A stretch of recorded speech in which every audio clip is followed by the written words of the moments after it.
उत्तरकांड में काकभूषुंडी जी महाराज गरुण जी से कहते हैं कि बिनु संतोष न काम न साही, अकाम अछत सुख सपने होना। ये सूत्र है जीवन का। जीवन में सुखी होना है तो समझिए सबसे पहले संतुष्ट रहने का स्वभाव बने। कहां स्वभाव बने महाराज? तो जहां जी रहे हैं वहां संतुष्ट रहिए। संतुष्ट रहने का अर्थ ये नहीं कि प्रयास न किया जाए,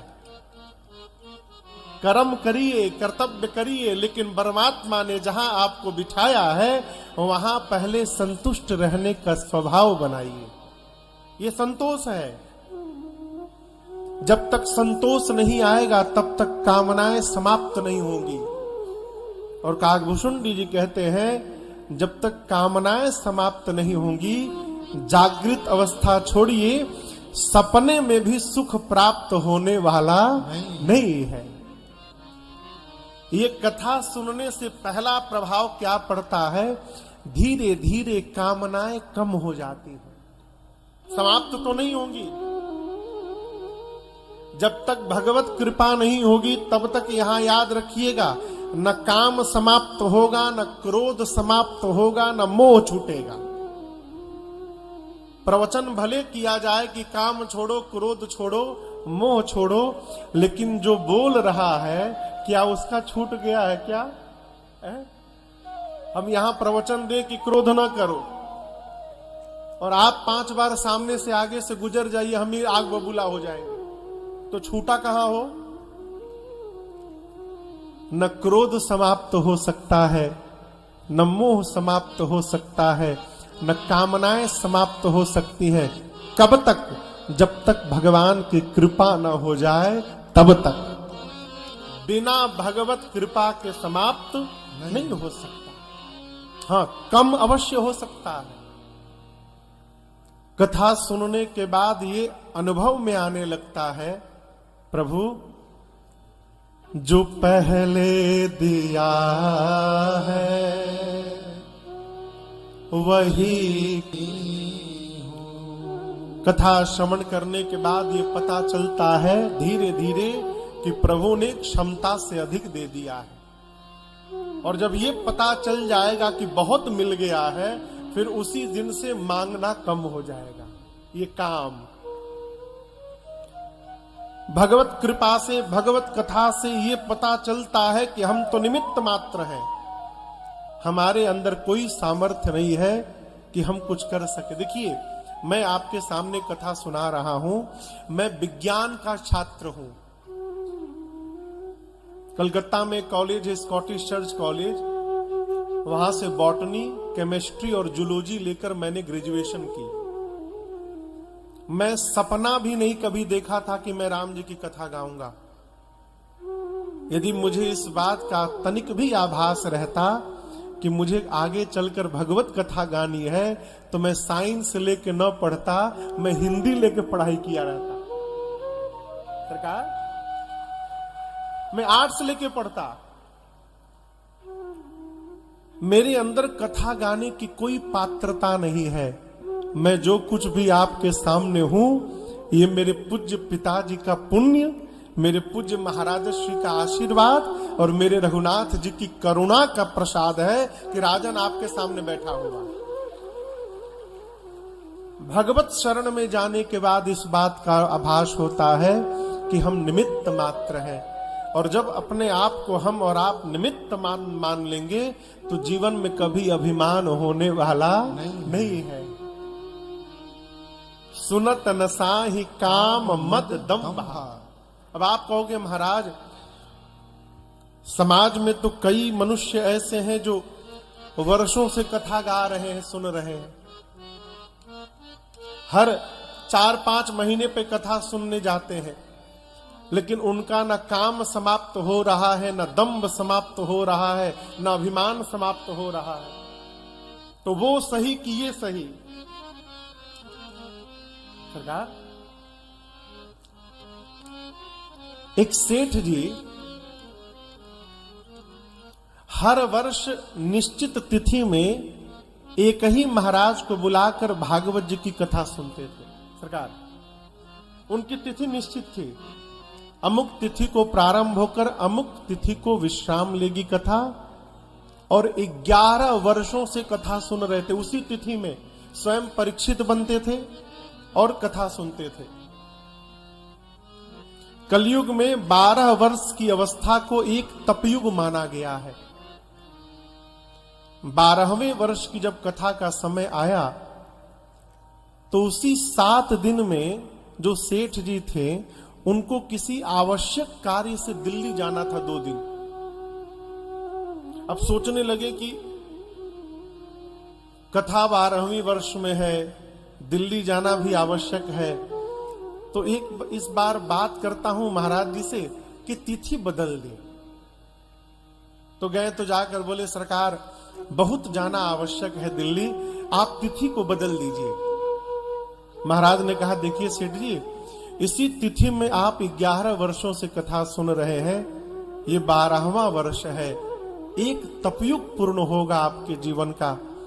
मैं कहता हूं इस वर्ष आप 2 दिन के लिए दिल्ली चले जाइए और मुख्य यजमान परीक्षित आप अपने बेटा और बहू को बना दीजिए। जैसे महाराज ने कहा बेटे को परीक्षित बनाइए, सेठ जी उछल पड़े, बोले क्या बोल रहे हैं आप? तो क्या हो गया?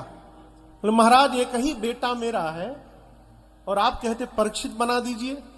मान लीजिए कथा सुने 7 दिन में, उसके बाद बैराग्य आ गया तो मैं कहां जाऊंगा?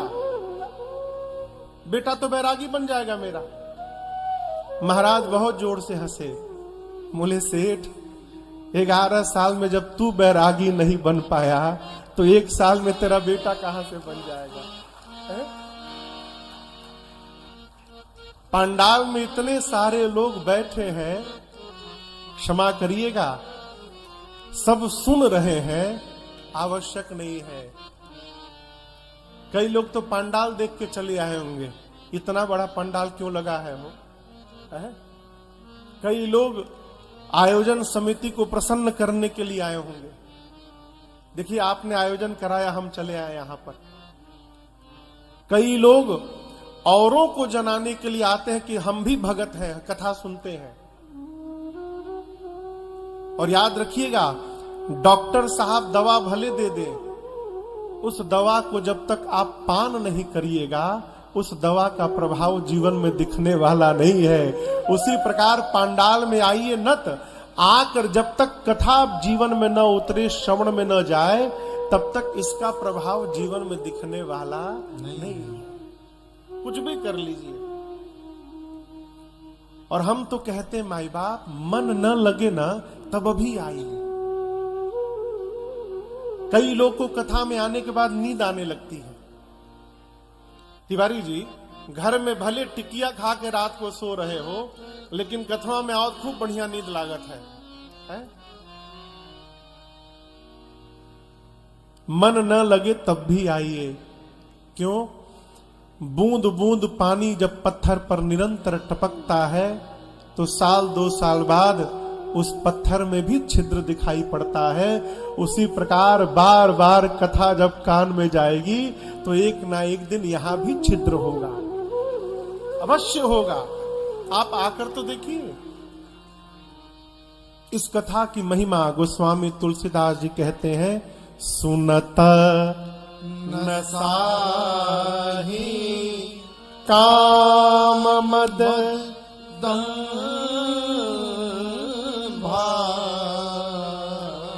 यहां गोस्वामी जी ने मन को हाथी कहा। मन जानते हैं ना, मन, ये मन भी बड़ा अद्भुत है। किसी से भी पूछा जाए क्या आपने कभी अपने मन को देखा है? एक बार मेरे महाराज श्री ने सरकार मेरे से पूछा, बाबू ये मन रहता कहां है?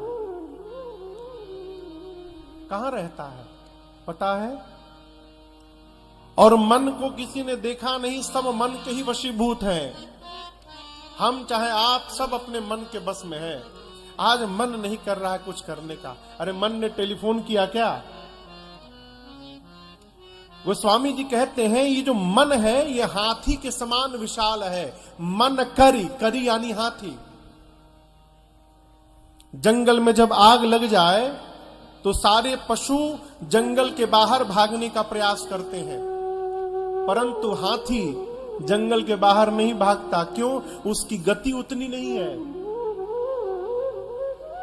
सारे पशु जंगल के बाहर दौड़ते हैं आग लगने के बाद, और हाथी बाहर नहीं दौड़ता। हाथी जंगल के भीतर जो तालाब है उस तालाब की ओर दौड़ता है, और तालाब के बीच में जाकर जब हाथी बैठता है, चारों ओर से पानी है, उसके बाद हाथी जो आनंद में आता है, मन में सोचता है कि पूरा जंगल भस्म हो जाए, जब तक मैं इस पानी में हूं मेरा बाल बांका होने वाला नहीं है। गोस्वामी जी कहते हैं जो मन है ये मन उसी हाथी के जैसा है, मन करी। और ये मन रूपी हाथी विषय के अग्नि में दिन रात जल रहा है। विषय क्या है? जितनी इंद्रियां हैं सभी इंद्रियों के विषय है। आंख का विषय है सुंदर सुंदर दिखाई पड़े, कान का विषय है निंदा सुनाई पड़े, है? कथा में तो नींद भी आ जाती है, लेकिन किसी की बुराई होती है ना तो आई हुई नींद भी चली जाती है। कितना रस मिलता है वो, है? आदमी घंटों चुगली करता है बैठ के। दुई लोग यदि बुराई बतिया रहे हो, तीसरे को सुनाई ना पड़े तो आदमी इसे कान लगा के सुनत है, मानो तनिको अमृत टपक जाए कान में। ये कान का विषय है। हाथ का विषय क्या है? मुलायम मुलायम स्पर्श होता रहे, है? नासिका का विषय क्या है? सुगंध आता रहे। जिह्वा का विषय क्या है? रसना का बढ़िया बढ़िया चकाचक भोजन मुख में जाता रहे। ये जो मन है इन्हीं विषयों की अग्नि में दिन रात जल रहा है। 4 बज गया, गरम गरम समोसा के साथ चाय मिल जाए तो कितना आनंद आ जाए, है? मन ने कहा ना, अब मन ने कहा समोसा खाना है, आदमी बेचैन, समोसा कहां मिलेगा? ये मन रूपी हाथी इन्हीं विषयों की अग्नि में दिन रात जल रहा है। गोस्वामी जी कहते हैं यदि इस विषय की अग्नि से मन रूपी हाथी को बचाना चाहते हो तो जिस प्रकार वो जंगल का हाथी जाकर सरोवर में बैठ गया, सुखी हो गया, उसी प्रकार अपने मन रूपी हाथी को इस मानस सरोवर में लाकर बिठा दो, तुम्हारा मन भी सुखी हो जाएगा। ये मानस सरोवर है सरकार। देखिए 2 ही सरोवर है, एक मान सरोवर है, नाम सुने हैं ना, कैलाश मान सरोवर, और ये मानस सरोवर है। महापुरुषों ने बड़ी अद्भुत व्याख्या की। दोनों सरोवरों में कितनी समानता है। मानस सरोवर में जो मान सरोवर है वहां कहते हैं वहां हंस घूमते हैं। इस मानस सरोवर में संत घूमते हैं, महापुरुष घूमते हैं, वहां लोग नहाने जाते हैं। यहां भी लोग नहाने आते हैं, हैं? वहां लोग नहाने जाते हैं तो शरीर का मैल धोते हैं, यहां लोग नहाने आते हैं तो अपने मन का मैल धोते हैं। वहां नहाते हैं तो सावधानी रखते हैं कहीं डूब न जाए, और यहां लोग डूबने के लिए ही आते हैं। क्यों? वहां डूबने पर मरने का भय है, यहां डूबने पर तरने का लक्ष्य है। जो डूबा वो तर गया।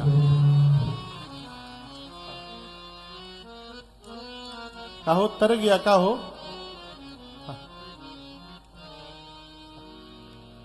पहला दिन है ना, पहले दिन दूसरे दिन सब होता है। 12 वर्षों का अनुभव है। बाबा का विवाह है ना, शंकर जी का विवाह कल करेंगे।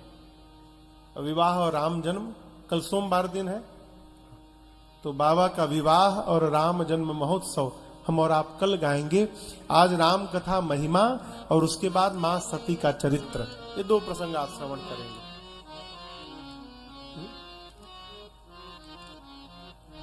श्री राम कथा भी सरोवर है। आपको लगता होगा कि मानस में केवल गोस्वामी जी ने कथा गाई है, ऐसा नहीं है। गोस्वामी जी बहुत कम गाए हैं। सरोवर के 4 दिशा में 4 घाट होते हैं। घाट समझ रहे हैं ना? उसी प्रकार इस श्री राम चरित्र मानस सरोवर के भी 4 दिशा में 4 घाट हैं। प्रत्येक घाट पर एक कथावाचक बैठे हैं और एक श्रोता बैठे हैं। मानस का सबसे पहला घाट है काशी जी का 80 घाट। काशी जी जानते हैं ना? काशी जी में घाट है जिसका नाम है 80 घाट। वरुणा नदी आकर गंगा जी में मिली है सरकार, और जहां वरुणा गंगा जी से मिली है वहां से लेकर और 80 घाट के बीच के भाग का नाम है वाराणसी। वरुणा और 80 मिलकर बना वाराणसी। वही 80 घाट पर पहला घाट है मानस का, जहां वक्ता है गोस्वामी तुलसीदास जी महाराज, श्रोता कहें तो गंगा जी हैं, कहें तो गोस्वामी जी का अपना निज मन है, स्वांतः सुखाय तुलसी रघुनाथ गाथा, अथवा कहें तो संत समाज है। पहला घाट, इस घाट का नाम है शरणागति घाट। अर्थात मानस जी में शरणागति भाव की जितनी बातें हैं, ये सभी बातें गोस्वामी तुलसीदास जी ने कही है। आप में से जो मानस के निरंतर पाठक होंगे, आपसे एक निवेदन करूं, मानस जी को पढ़ते समय इस बात का ध्यान रखा करिए कौन बोल रहा है और किससे बोल रहा है। सामान्यतः किसी भी चौपाई को उठाकर लोग कहते गोस्वामी तुलसीदास जी बोल रहे हैं ना, बाबा बहुत कम बोले हैं। और गोस्वामी जी जब जब बोले हैं तो केवल शरणागति की बात बोले हैं। महामंद मन सुख चहसी ऐसे प्रभु ही विसार। गोस्वामी जी शरणागति भाव के वक्ता। गोस्वामी जी कहते हैं मैं वो कथा सुनाऊंगा आपको जो तीर्थराज प्रयाग में बैठकर याज्ञवल्क्य ऋषि ने भरद्वाज ऋषि को सुनाई। अब दूसरे कथावाचक आ गए याज्ञवल्क्य ऋषि, श्रोता आ गए भरद्वाज ऋषि, स्थान है तीर्थराज प्रयाग, और इस घाट का नाम है कर्मकांड घाट। कर्म प्रधान जितनी बातें हैं मानस जी में, वो याज्ञवल्क्य ऋषि ने बताई। याज्ञवल्क्य ऋषि कहते हैं भरद्वाज जी, मैं आपको वो कथा सुनाऊंगा जो कैलाश में बैठकर भगवान शंकर जी ने मां पार्वती जी को सुनाई थी। तीसरे कथावाचक बाबा, श्रोता है मैया, स्थान है कैलाश, और इस घाट का नाम है ज्ञान घाट। ज्ञान की जितनी बातें हैं भगवान शंकर ने मानस जी में सुनाई। बाबा मैया से कहते हैं देवी, मैं आपको वो कथा सुनाऊंगा जो नीलगिरी पर्वत पर बैठकर कागभूषुंडी जी महाराज ने गरुड़ जी महाराज को सुनाई। अब चौथे कथावाचक आ गए कागभूषुंडी जी, श्रोता है पक्षियों के राजा गरुड़ जी महाराज, स्थान है नीलगिरी पर्वत, और इस घाट का नाम है भक्ति घाट। भक्ति की जितनी बातें हैं प्रायः सभी बातें कागभूषुंडी जी महाराज ने कही। अब यहां पर देखिए कथा एक ही है, लेकिन सभी वक्ता अलग अलग सुना रहे हैं। कोई शरणागति भाव से सुना रहा है, कोई ज्ञान भाव से सुना रहा है, कोई कर्म प्रधान भाव से सुना रहा है, और कोई भक्ति में ओत प्रोत होकर सुना रहा है। क्यों? इसलिए कि जिसका जैसा चिंतन होता है, जो जहां जीता है, वो वहीं से अपनी वार्ता प्रारंभ करता है। जिसको जीवन में जैसा अनुभव हुआ वो वैसी कथा सुनाया। मैं आपको कौन सी कथा सुनाऊंगा? तो इन चारों घाटों पर चारों वक्ताओं ने जिन कथाओं को सुनाया, इस 5वें घाट से, जिस घाट का नाम है भाव घाट, यहां से राजन आपको सुनाने का प्रयास करेगा आने वाले 7 दिनों तक। सभी वक्ताओं ने अपने श्रोताओं से पहले कथा की महिमा गाई। इसे श्रवण कर मिट जाती है, इसे श्रवण कर मिट जाती है, कथा श्रवण कर मिट जाती है, कथा श्रवण कर मिट जाती, 100 जन्म जन्म की व्यथा हो जय जय राम कथा, जय श्री राम कथा, जय जय राम कथा, जय श्री राम कथा।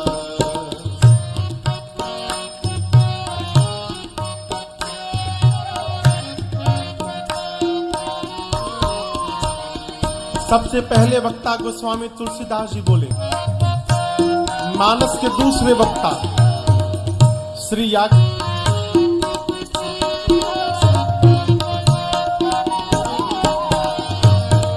तीसरे वक्ता भगवान शंकर, मां पार्वती, सभी वक्ताओं ने कथा की महिमा गाई। लेकिन यहां दर्शन करिए, सबने अलग अलग गाई। हाँ? पूज्यपाद गोस्वामी तुलसीदास जी महिमा में कहते हैं कि राम जी की कथा कामधेनु है।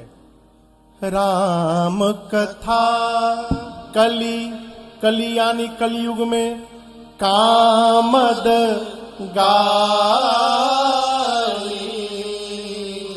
अर्थात मन में जो भी सात्विक कामना लेकर आप इस मानस की सेवा करेंगे, कामधेनु की सेवा करेंगे, ये रघुनाथ जी की कथा ही आपकी कामना पूर्ण कर देगी।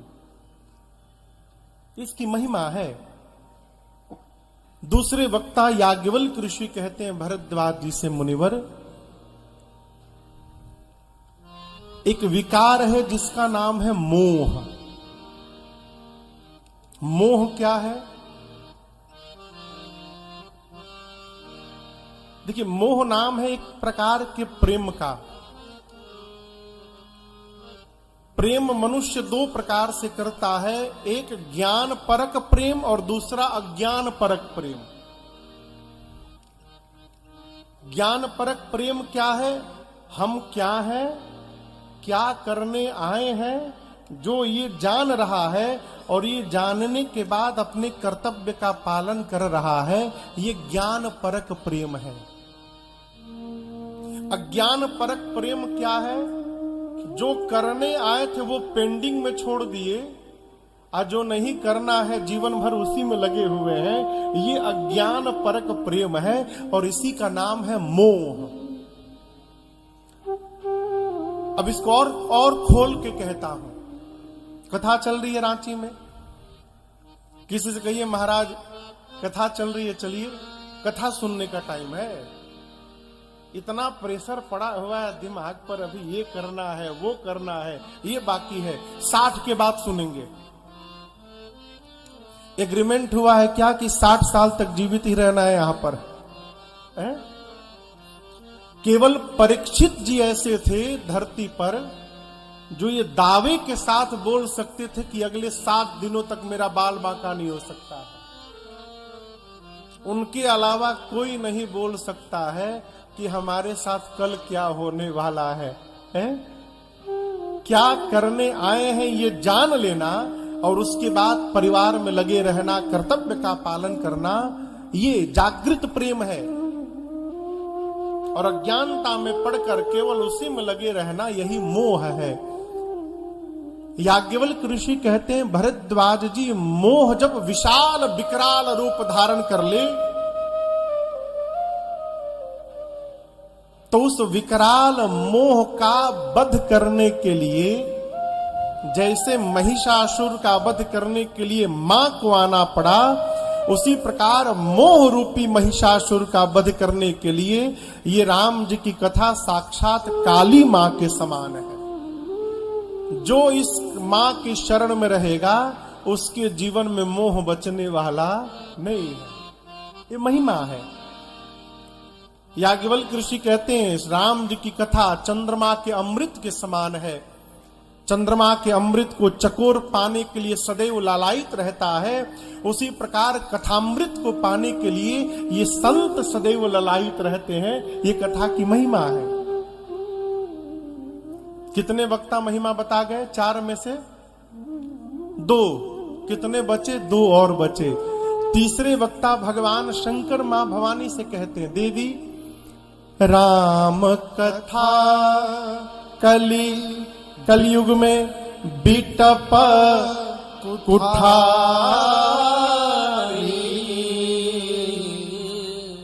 शंकर जी कहते हैं कलयुग के विकार रूपी वृक्ष को काटने के लिए राम जी की कथा कुल्हाड़ी है।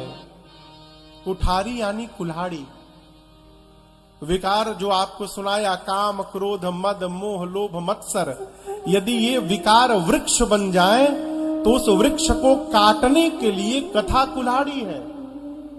अर्थात जिसके पास कथा रूपी कुल्हाड़ी रहेगी उसके जीवन में विकार रूपी वृक्ष बचने वाले नहीं है। दूसरी महिमा बाबा ने कहा, राम कथा सुंदर करतारी।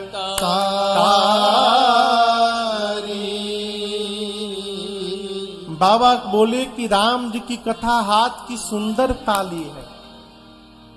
अच्छा क्षमा करिएगा, कई लोग ताली बजाते भी हैं तो सुनाई नहीं पड़ता। हमारे कलकत्ता में एक लोग थे, घर के बाहर जब घर में कभी पूजा पाठ हो, सरकार हमारे घर का माहौल ही वही रहा शुरू से ही, यही कथा कीर्तन भागवत सत्संग। तो एक हमारे बगल में एक चाचा थे, अब तो नहीं रहे वो, तो आते थे जब आरती में तो मैं उन्हीं के बगल में खड़ा होता था। क्यों? वो ताली बजाते थे तो बहुत अच्छा लगता था देखकर। वो कैसे ताली बजाते थे? ऐसे हाथ कर लेते थे और दूसरा हाथ ऐसे कर लेते थे, आवाज कुछ ना आवे, तो उनके बगल में मैं भी खड़ा हो तो मैं भी ऐसी करता रहता था। यहां शंकर जी कहते हैं कि राम कथा सुंदर कर तारी। ये सुंदर तारी क्या है? हाथ की सुंदर ताली जो सम पर गिरे। राम कथा सुंदर कर तारी, राम कथा सुंदर कर तारी। संशय विहग उड़ावनिहारी, संशय विहग उड़ावनिहारी। संशय विहग उड़ावनिहारी, संशय विहग उड़ावनिहारी। शंकर जी मां भवानी से बोले, देवी राम जी की कथा हाथ की सुंदर ताली है। मां ने पूछा, प्रभु आपने कथा की उपमा ताली से क्यों दी? शंकर जी बोले, देवी कल्पना करिए इस पांडाल में ढेर सारे पक्षी आकर बैठ जाए, बहुत सारे पक्षी, और आप धीरे से दबे पांव वहां आए और बीच में जाकर आपने जोर से ताली बजा दी, क्या होगा? कहिए क्या होगा? सारे पक्षी उड़ जाएंगे। शंकर जी बोले, देवी जिस प्रकार हाथ की ताली बजने से पक्षी उड़ जाते हैं, उसी प्रकार भगवान की कथा वो ताली है जो इस कथा रूपी ताली को बजाएगा, उसके जीवन में जितने संशय रूपी पक्षी हैं, सारे संशय के पक्षी अपने आप चले जाएंगे। कथा श्रवण करने के बाद संशय बच ही नहीं सकता, और महाराज बचा है तो कथा सुनने के बाद भी यदि संशय बचा है, इसका एक ही अर्थ है कि कथा में हमारा केवल शरीर बैठा था, हमारा मन कथा में नहीं था। असंभव कथा श्रवण करें और संशय समाप्त न हो। शिव जी ने महिमा सुनाई। 3 स्थान पर तो कथावाचक ने महिमा सुनाई, परंतु चौथे स्थान पर वक्ता ने महिमा नहीं सुनाई। जो श्रोता आए थे वही महिमा गाने लगे। सरकार, चौथे घाट पर कौन वक्ता है? काग भुषुंडी जी। काग भुषुंडी, काग यानी कौवा। उनका नाम पहले भुषुंडी था। मनुष्य थे, भगवान के भक्त थे। वन में निकले लोमस ऋषि मुले। भुषुंडी जी ने कहा कि सगुण भगवान के बारे में बताइए। लोमस ऋषि उनको निर्गुण ब्रह्म के बारे में बताने लगे। पूरा प्रवचन सुनने के बाद भुषुंडी जी बोले, महाराज हम तो निर्गुण के उपासक नहीं, हम तो सगुण के उपासक हैं। सगुण भगवान के बारे में बताइए। फिर सगुण से शुरू भये, पहुंच गए निर्गुण भगवान में। ऐसे जब 4-5 बार चला, ये बार बार बोले सगुण सुनाइए, सगुण सुनाइए। लोमस जी को आ गया क्रोध। बोले मैं जो बोलता हूं वो तेरे समझ में नहीं आ रही है बात, और बार बार कौवे जैसी कांव कांव करता है। जा श्राप देता हूं, कौवा हो जा।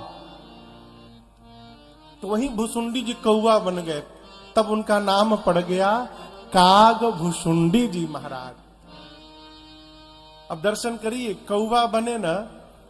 किसी ने कहा बताइए, आप मनुष्य थे, श्राप से कौवा बना दिए गए। कौवे को पक्षियों का चांडाल कहा गया है। पक्षियों में चांडाल कौन है? कौवा। ले गया। आप भी अकेले घूम रही हैं, वन बहुत डेंजरस है, यहां अकेले मत घूमिए माई। सती मैया सुनी तो पांव के नीचे से धरती खिसक गई। अरे ये तो भगवान है। अपनी अज्ञानता के कारण मैंने आज अपने पति के वचनों पर विश्वास किया। क्या उत्तर दूंगे जाकर? रघुनाथ जी से कुछ नहीं कहा माने। लौट कर गई भगवान शंकर के पास। बाबा ने सीधा प्रश्न किया, लीन परीक्षा कवन विधि, कहु सत्य सब बात। सत्य सत्य मुझे विधि बताइए। बाबा ने ये नहीं पूछा कि परीक्षण किया कि नहीं किया। बाबा बोले विधि बताओ, कैसे परीक्षण किया? मैया बोली कछु न परीक्षा लीन गोसाई, कछु न परीक्षा लीन गोसाई। क्या किया? कीन्ह प्रणाम तुम्हारी नारी, कीन्ह प्रणाम तुम्हारी नारी। मैया ने कहा प्रभु मैंने कोई परीक्षण किया ही नहीं। शंकर जी बोले फिर क्या किया? तो जो आपने किया, आपने दूर से प्रणाम किया था। मैं भी गई, पास नहीं गई, दूर खड़ी थी और आपके जैसे ही मैंने दूर से प्रणाम कर लिया। शंकर जी सुने तो मन में बोले असंभव। इतना समझा रहा था, समझ में बात नहीं आई। अब मार्ग में गई और बिना परीक्षण किए चली आई। विश्वास नहीं हुआ। तब शंकर देखियो धरिहाना,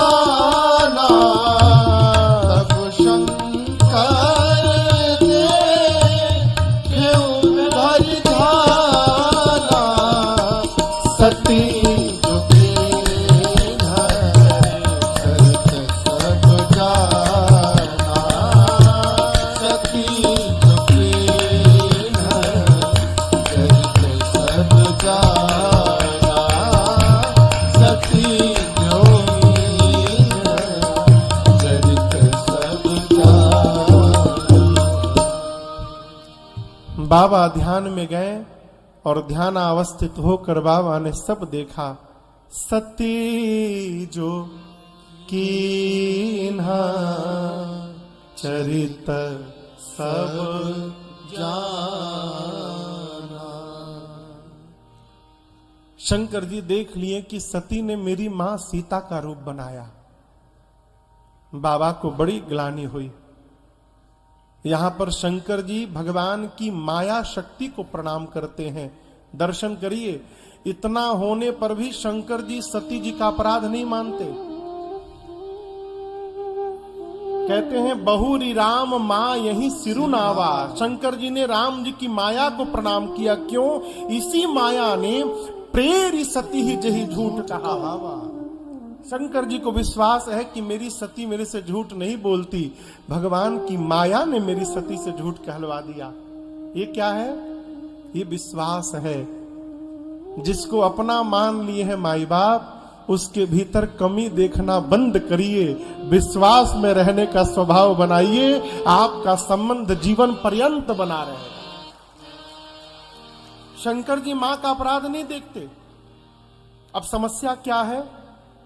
शंकर जी सोचते हैं कि आज के बाद जब जब सती दिखाई पड़ेंगी, मुझे यही स्मरण में आएगा कि सती ने मेरी मां का रूप बनाया था, और जिसको देखने के बाद मां याद आएगी, उसके साथ मैं गृहस्थ धर्म का निर्वाह कैसे करूंगा? सती तो मुझे मेरी मां की याद दिलाएंगी। मन में द्वंद आया और प्रभु रघुनाथ के चरणों का स्मरण करके शिव जी ने मन में संकल्प कर लिया, यही तन सती ही भेंट मोहिनाई। बाबा ने संकल्प कर लिया, सती आज के बाद जब तक अपनी इस शरीर में है, मेरा और सती का भेंट होने वाला नहीं है। बाबा ने मैया का त्याग कर दिया सर्वदा के लिए। जैसे शंकर भगवान ने मन में संकल्प किया, आकाशवाणी भई। आकाशवाणी ने बाबा की बड़ी प्रशंसा की। जय हो प्रभु, जय हो। आपके अलावा भक्ति को इतनी ऊंचाई तक कौन लेके जा सकता है? सती मैया सुनी जय जयकार। मां ने अनेक प्रकार से पूछा, प्रभु आपने कौन सा प्रण किया? शंकर जी ने नहीं बताया। यहां दर्शन करिए, छोटे छोटे व्यवहार के कारण हम अपने जीवन भर के संबंध को समाप्त कर जाते हैं, छोटे व्यवहार से। इसलिए व्यवहार में सदैव सावधानी बरतिए। यहां गोस्वामी जी उदाहरण बड़ा अद्भुत देते हैं। कहते हैं गोस्वामी जी, जल पय सरिस विकार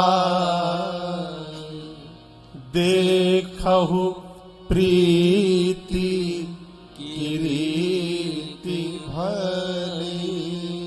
जल और पय, जल यानी पानी, पय यानी, कहिए कहिए, पय यानी दूध। अब आप दर्शन करिए, आप में से कोई ग्वाला भैया नहीं है ना? होगा तो क्षमा करिएगा। ग्वाला भैया जब तक दूध में पानी न मिलावे संतुष्टि नहीं होती। ऐसा लगता है मानो आज का टारगेट अचीव नहीं हुआ सरकार।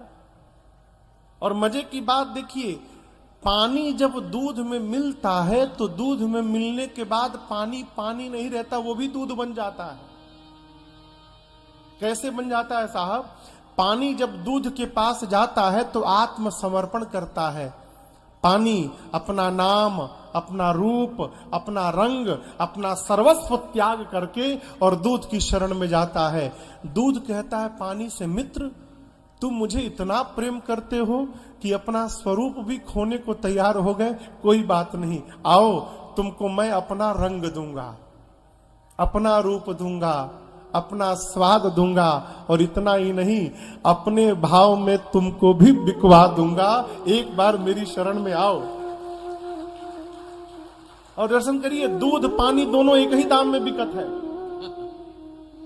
उसी पानी वाले दूध को माता जी लोग लाकर जब पतीली में चूल्हे के ऊपर रखती हैं और दूध गर्म होने लगता है, तो पानी अपने दूध मित्र से कहता है, मित्र तुम्हारे ऊपर संकट आ गया ना, तुम्हें गर्म किया जा रहा है, तुमने अपना रंग दिया, स्वाद दिया, मूल्य दिया, सब कुछ दिया मुझे, चिंता मत करना। जब तक तुम्हारे साथ तुम्हारा मित्र है, मैं अपने आप को जलाऊंगा और तुमको बचाता रहूंगा, बिल्कुल चिंता मत करना।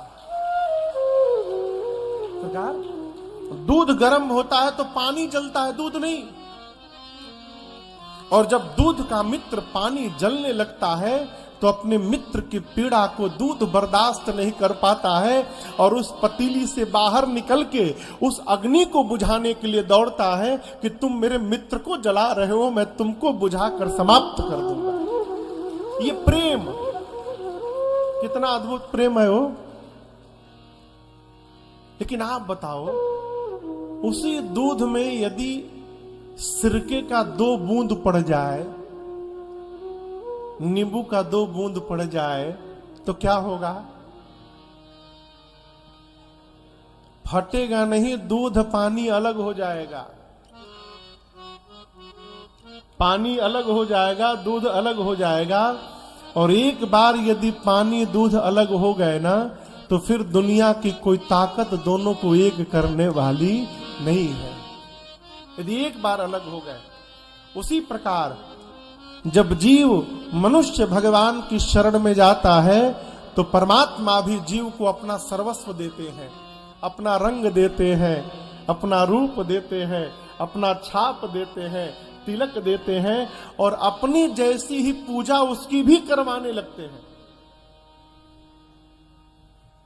लेकिन उसी में यदि हमारे द्वारा कपट रूपी खटाई पड़ जाए ना, यदि हम भगवान के साथ कपट कर बैठे तो हम भी उसी प्रकार दूर हो जाएंगे भगवान से, जैसे दूध से पानी दूर हो गया, फिर कोई मिलाने वाला। इसलिए कपट को बचाया जाए। कपट समझ रहे हैं? कपट क्या? जो है वो दिखाई नहीं पड़ रहा है और जो दिख रहा है वो है नहीं, यही कपट है? हो कपट मृग तुम छलकारी, इससे बचा जाए। यहां मैया ने बार बार पूछा, यद्यपि सती पूछा बहुभांति तदपि न कहूं त्रिपुर आराती। शंकर जी ने बताया नहीं, क्यों? बताऊंगा तो सती को कष्ट होगा। क्षमा करिएगा, कई लोग केवल कड़वा बोलते हैं और कहते क्या है, कड़वा तो सच तो कड़वा होता है। तो क्या हरिश्चंद्र जी आप ही के सिर पर टोपी पहनाए हैं?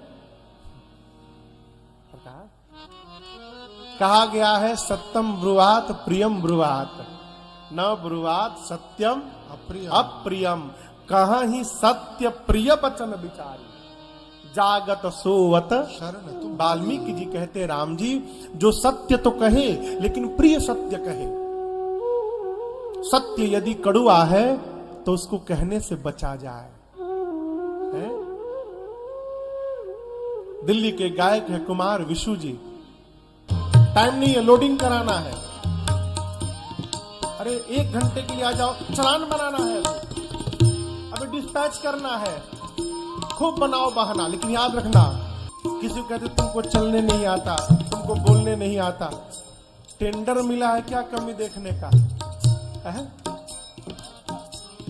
दुनिया को तो बहुत देख लिए, कभी अपने आप को भी देखिए। साधक कहता है, पहले तो हम अपने आप को संभाले, पहले तो हम अपने आप को संभाले। हक नहीं हमको बुराई औरों में निकाले, हक नहीं हमको बुराई औरों में निकाले। बुरा है बुरा जग में, बुरा है बुरा जग में, बताना किसी का नहीं चाहिए, दिखाना किसी का नहीं चाहिए, दिखाना किसी का। सदा न रहा है, सदा न रहेगा, जमाना किसी का नहीं चाहिए, दिखाना किसी का नहीं चाहिए, दिखाना किसी का नहीं चाहिए,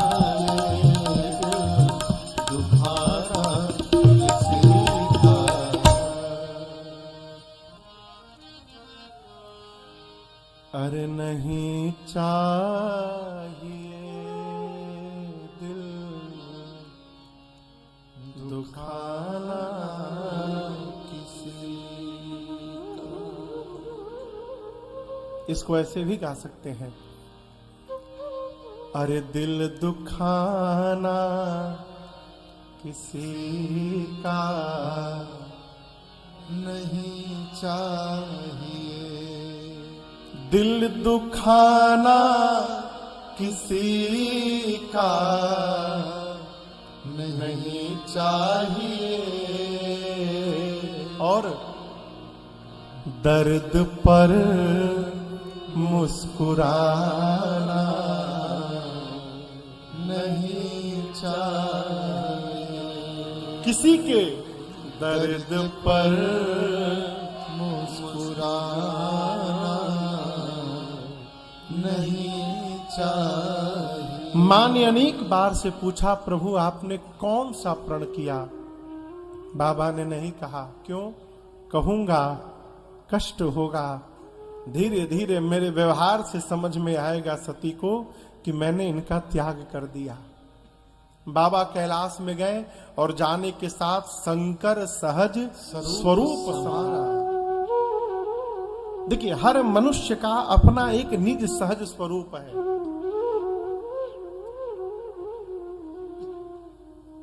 आपको पता है आपका सहज स्वरूप क्या है?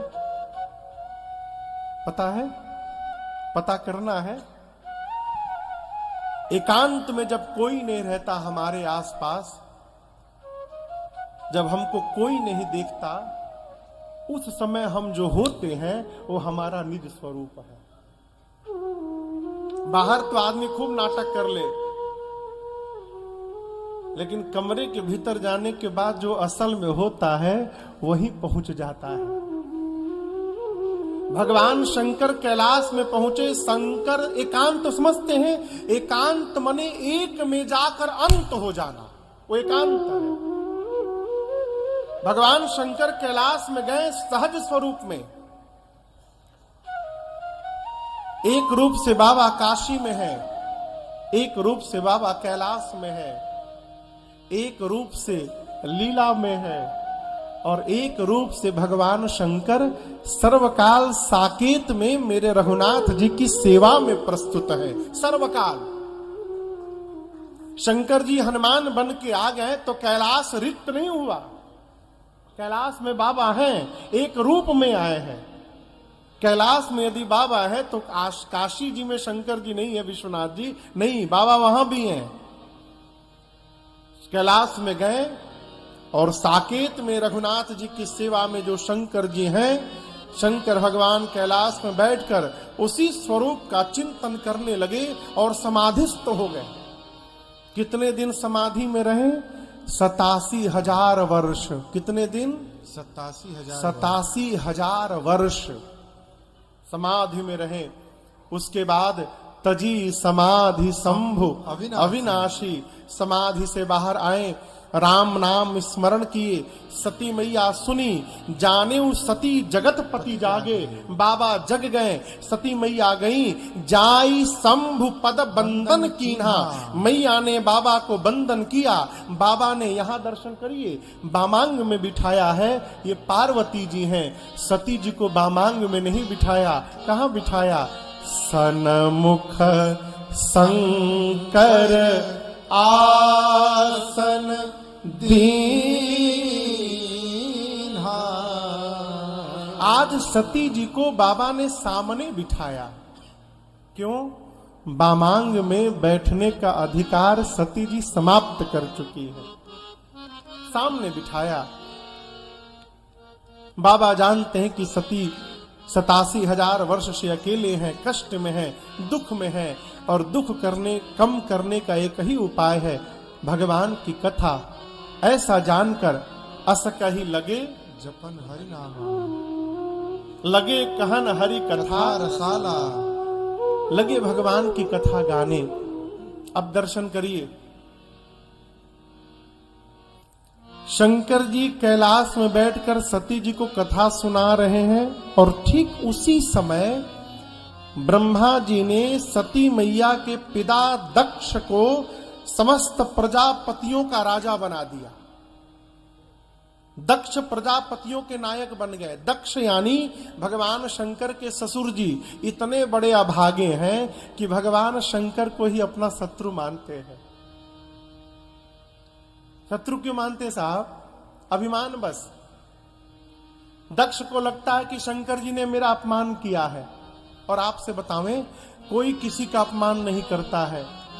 कहीं भी गए, यदि सम्मान की भूख लेकर जाइएगा तो अपमानित होकर आना पड़ेगा। सम्मान की कामना ही हमको अपमानित करा देती है। आप चाहे ही मत रखिए। जैसे कथा है, कथा चल रही है, कोई आदमी सोच कर आवे कि हम जाएंगे तो मंच पर सोफा लगा रहेगा, वहीं बैठेंगे ना। मंच तो पीछे नीचे सोफा पर बैठ जाएंगे। यहां आए तो पीछे उधर बैठना पड़ा, गेट के पास नीचे। अब कहें कि आयोजन समिति ने हमारा अपमान कर दिया। किसी ने अपमान नहीं किया साहब। कल्पना किसने किया? आपने। तो आपका अपमान आपने स्वयं किया है। इसको समझिएगा ठीक से। भगवान शंकर, ब्रह्मा जी, विष्णु जी, सभी देवता एक सभा में थे। दक्ष गए, सभी खड़े हो गए। ब्रह्मा विष्णु महेश नहीं भय। आदमी 100 लोग में से 95 लोग प्रणाम करते हैं तो 95 नहीं दिखाई पड़ता, वो 5 दिखाई पड़ते। कौन प्रणाम नहीं किया? दक्ष को कोई नहीं दिखा, केवल ब्रह्मा विष्णु महेश दिखाई पड़े। ये तीनों खड़े नहीं भय। ब्रह्मा जी चलो पिता है, विष्णु जी भगवान है, कोई बात नहीं, लेकिन शंकर तो मेरा दामाद है ना। इतना बड़ा हो गया कि ससुर जी आए, खड़ा नहीं हुआ। उसी दिन से दक्ष बाबा को अपना शत्रु मान लिए।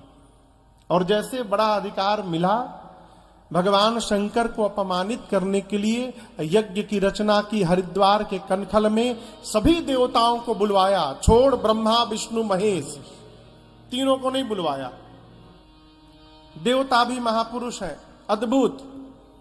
बुलावा आया है तो ठीक है, जाइए, लेकिन कैलाश के ही ऊपर से जाने की क्या आवश्यकता है?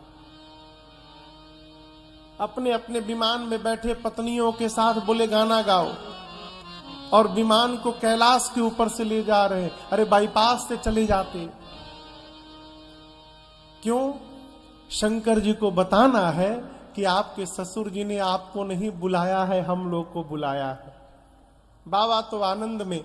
मैया ने देखा विमान, पूछा प्रभु ये समस्त देवता कहां जा रहे हैं?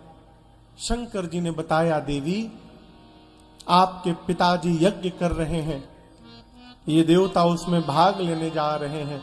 मां ने कहा, प्रभु पिता भवन उत्सव परम, जो प्रभु आयसु हो, तो मैं जाऊं कृपायतन।